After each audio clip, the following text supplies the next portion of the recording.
Olá, irmãos, graça e paz de Cristo. Eu sou o Leonardo, sejam todos muito bem-vindos.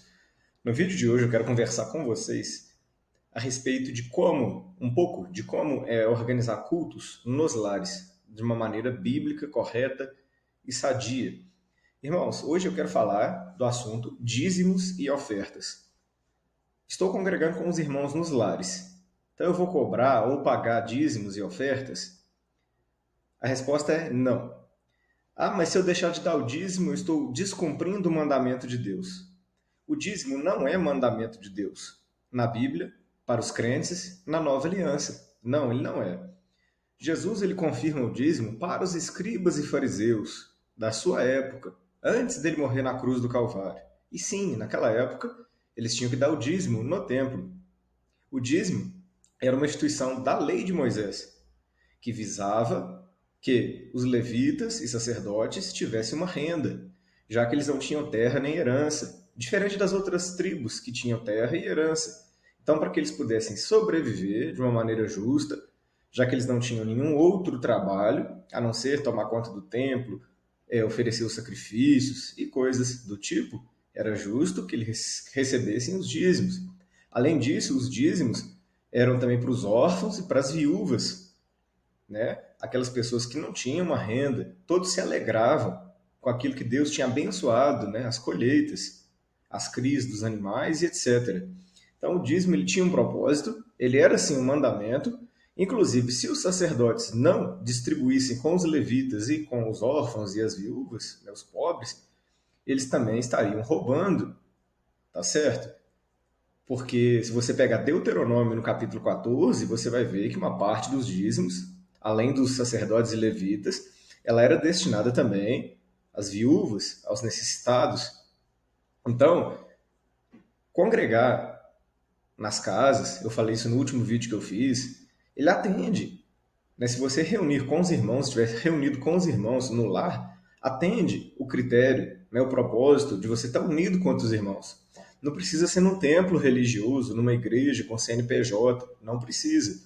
E congregando nas casas, nós não precisamos dar o dízimo, nós não precisamos ofertar, tá certo?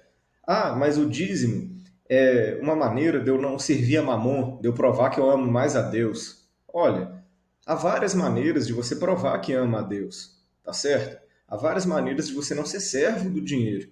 Isso é uma questão onde você tem que tratar no seu coração. E claro, na prática, né, do dia a dia, você deixa de ajudar um necessitado para você obter mais dinheiro para você? Você vê um irmão desamparado, deixa de ampará-lo para você manter sua conta bancária gorda? Tá certo? Eu não posso afirmar, visando que os irmãos tragam dízimo até mim, né, eu sendo um líder religioso, eu não posso afirmar que o dízimo é uma maneira de eu mostrar que eu não sirvo a mamon.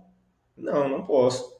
Ah, mas Abraão, ele dizimou, ele deu dízimo antes da lei. Então, logo, o dízimo é mais antigo do que a lei? Sim, o dízimo foi praticado mais antigo, né? Ele foi mais antigo do que o estabelecimento da lei de Moisés no Sinai, tá certo? Só que ele é um símbolo. Ele foi um ato simbólico, tá certo? Como várias coisas na vida de Abraão. Quando você se converte ao evangelho, você tem que sair da sua cidade? Deus disse a Abraão: sai da tua terra, do meio da tua parentela, e vai para a terra onde eu vou te mostrar. Abraão, na sua semente, herdaria uma terra, mas ele teve que peregrinar na terra que Deus daria para os seus, né, para os seus descendentes. Então, quando nós nos convertemos, nós não temos que fazer igual a Abraão, sair da nossa cidade. Abraão levou seu filho, Isaque, para oferecer como sacrifício no Monte Moriá. Ali era um símbolo, mais um símbolo, que quem merece morrer sou eu, é você. Mas Deus, né, ele fez com que aparecesse um cordeiro. O Senhor proveu para si próprio um cordeiro. Por isso aquele monte ficou conhecido como o Monte do Senhor Proverá.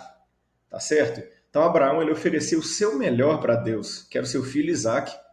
Nós não temos que matar ninguém da nossa família, oferecer o nosso filho. Nós não temos que pegar, né, algo de muito valor e vender para entregar para templos religiosos. A Bíblia não está dizendo isso. Nós não temos que fazer tudo que Abraão fez.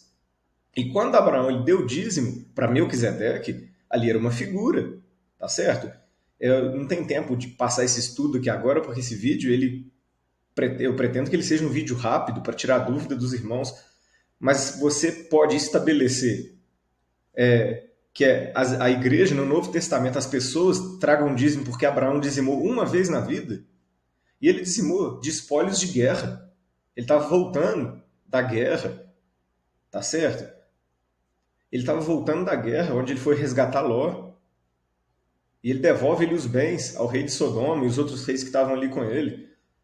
Abraão dizimou uma única vez na vida. Então, se for assim, né? Se fosse para imitar o pé da letra, eu tinha que dar o dízimo uma vez na vida só e estava bom? Não, não é isso. Ali é um símbolo de Abraão entregando o melhor, as primícias, para Jesus Cristo. Através de Abraão, pessoas, né, através da descendência de Abraão, que é o próprio Cristo, pessoas vão ser entregues para Deus na aliança feita na cruz. Então, assim, eu não posso detalhar o estudo aqui, mas é isso. Então, são simbologias, são atos proféticos que se realizaram ali na vida de Abraão, que tinham um significado que Jesus Cristo cumpre, que se cumpre em Jesus Cristo. Tá certo, irmãos? Então, se você está reunindo na casa, no lar, você não tem necessidade de dar dízimo, tá certo? O mandamento do dízimo, ele era sim para a velha aliança, não para a nova. Você não vê Jesus mandando a igreja dar dízimo, você não vê os apóstolos mandando, né? Ninguém dá dízimo, tá certo? Não existe isso na nova aliança, no ensino de Cristo para a igreja e nem dos apóstolos. A oferta, por que você vai precisar de oferta num culto no lar?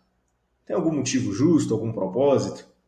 Irmãos, eu congrego no lar com outros irmãos e nós nos ajudamos em tudo que é necessário porque nós nos amamos. Nós estamos perto um do outro porque nos amamos, não porque temos obrigação.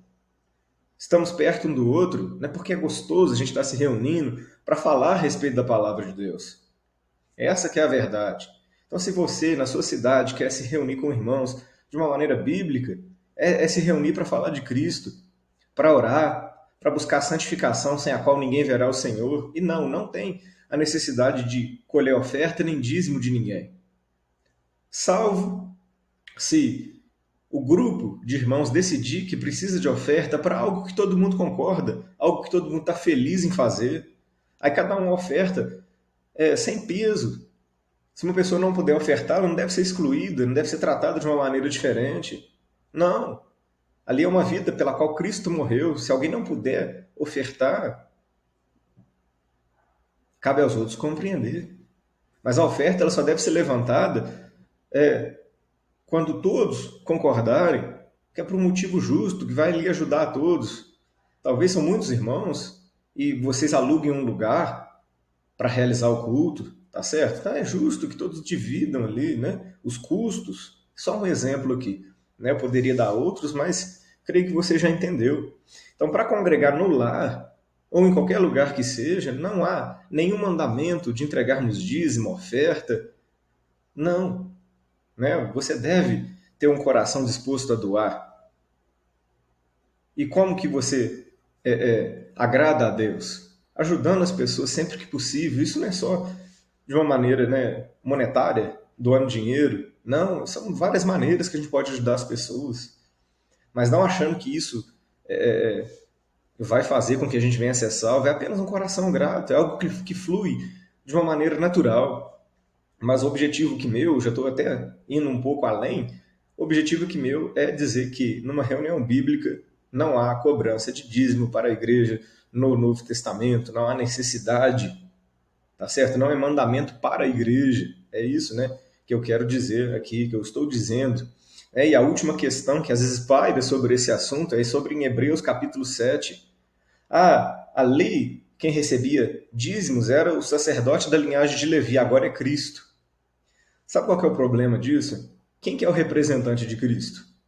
Não existe na igreja sadia uma classe de crentes diferente das outras, que são os sacerdotes, né, o clero, uma classe diferenciada, igual no catolicismo romano. Não. Todos são cristãos, todos são sacerdotes. O apóstolo Pedro escreve sobre isso. Vocês são a geração eleita, o sacerdócio real, a nação santa. Então nós somos uma nação de sacerdotes que deve separar o santo do profano. É isso que nós devemos fazer. Nós devemos proclamar as verdades de Cristo. E nós não temos ninguém de classe separada, o super crente, que é o sacerdote que representa a Cristo. Porque se fosse Cristo que estivesse recebendo o dízimo, tinha que repartir entre todos os irmãos. Então, é assim que devia ser feito. Lá em Atos, por exemplo, quando os irmãos depositavam os bens aos pés dos apóstolos, lá diz que todos tinham tudo em comum. Não era para os apóstolos ficar milionários e as pessoas pobres, não. Lá era dividido de uma maneira igual. O texto é claro, e tinham tudo em comum. Então, irmãos, espero ter ajudado você. Eu quero gravar a respeito do batismo nas águas, tá certo? E eu quero gravar também a respeito de outros temas, como a ceia do Senhor no culto dos lares. Hoje eu fiz esse vídeo falando do dízimo e da oferta. Espero ter contribuído contigo, contribuído para o seu entendimento da palavra de Deus. Se você não é inscrito, se inscreva, se esse vídeo está te edificando, e deixe seu joinha para que chegue a mais pessoas. Amém? Deus abençoe a todos, um abraço.